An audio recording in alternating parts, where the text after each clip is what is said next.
Malad mud धक्कादायक घटना समोर आली असून हरबादेवी मंदिर परिसरातील तलावात संदीप राजभर याचा पाण्यात बुडून मृत्यू झाल्याची घटना घडली आहे।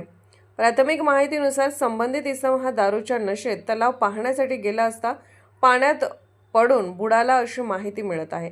वॉर्ड अध्यक्ष इर्शाद शेख यांनी दिलेल्या माहितीनुसार सदर इसम मद्यधुंद अवस्थेत होता। घटनेची माहिती मिळताच त्यांनी तातडीने अग्निशमन दल व पोलीस अधिकाऱ्यांना कळवले। त्यानंतर अग्निशमन दल व पोलिसांनी तात्काळ घटनास्थळी धाव घेत मृतदेह तलावातून बाहेर काढला। मृतदेह पुढील पोस्टमॉर्टमसाठी शताब्दी रुग्णालयात पाठवण्यात आला असून या प्रकरणाचा पुढील तपास पोलीस करत आहेत। दरम्यान स्थानिक नागरिकांनी संताप व्यक्त करत सांगितले की या तलावात यापूर्वीही अशा अनेक घटना घडल्या आहेत। तसेच सदर तलाव परिसरात घाणीचे साम्राज्य, दुर्गंधी, असुरक्षित परिस्थिती निर्माण झाली आहे।